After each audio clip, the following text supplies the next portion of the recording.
Hey, welcome to Viking Preparedness. I am Pastor Joe Fox. We are here on it's bigger than a community work day. I'm going to let Bear at Bear Independent talk about that in his video, exactly what we're doing. But one thing that's really important when you get a group of people like this doing things, most especially if it's mildly dangerous things, is having a plan how you're going to treat people. I'm going to just scoot my chair over by yours. Having a plan what you're going to do with an injured person until you can get the ambulance or whatever there. And one idea is to set up an aid station, which is what we've done here. And this is my friend and brother, Travis. Hey everybody. From NWA Prepper. NWA Prepper. You should do his channel. And I just figured we'd spend about 5 minutes, like I have a lot to do with it, just talking about what we've got going on here and what we're ready to deal with and what you and I were talking about. I'll let you talk. So I've got all this stuff behind me, but what I like to do is, my passion is first aid or medical care. And so when I come to these type of events, I come to be prepared for Band-Aids and bandages and Tylenol, and I try to have a little bit of everything. Owies and boo-boos, right? Bug bites and stuff like that. And then be prepared for some more serious things. We've got tourniquets, we've got pressure dressings. Trauma stuff. Yeah, particularly with this project, it's a construction project, so there's high probability of injuries that would require more than just a Band-Aid. And so one thing we also do is have like safety briefings and safety measures that we take. We blocked off some part underneath the roof so people wouldn't walk there, and before people toss things off the roof, it's like, hey, am I clear to toss this down? That kind of thing.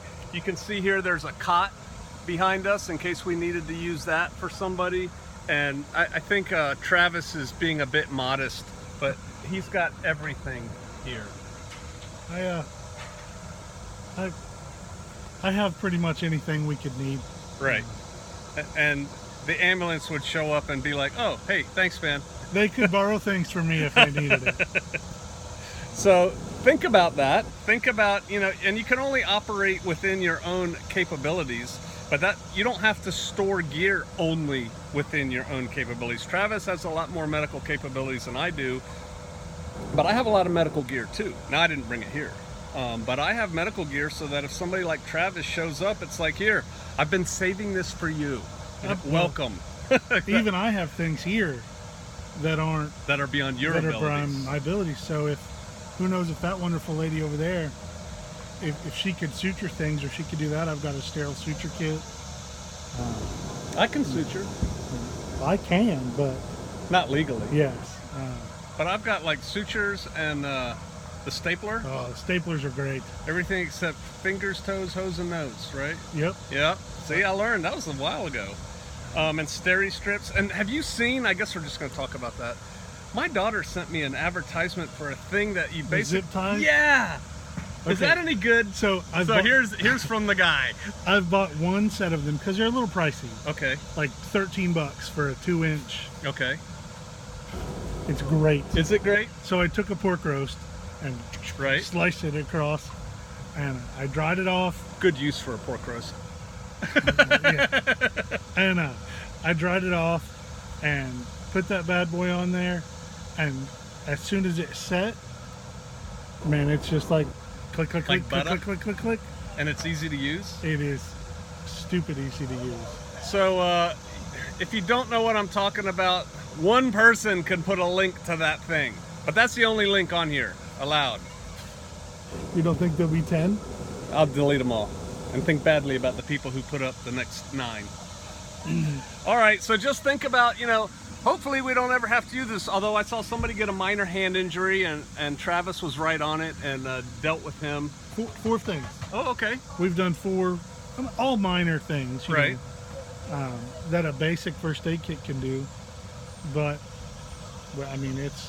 But we're ready if somebody, God forbid, does something terrible, to do. Well, and then medical. The people that are working can continue to work because they don't have to go, oh, well, I need to go take care of my husband or my wife, because they know, oh, well, there's somebody to do that. and so that lets them continue the project, continue the service, and it makes it easy, and I like to do that. And Travis actually has a whole class that I really want him to film because it just blew my mind when he gave it. I'm going to keep bugging him until he does it, or I'm going to have to steal his idea and act like it was mine. But I can see his class. He practices what he preaches. I'll just leave it at that, but I'm going to let him do that class. All right, so that's it. I'm running out of battery. Y'all take care. Think about safety and everything you do. Hope for the best, plan for the worst, and final words from you, brother. Let's get ready. All right. See you out there.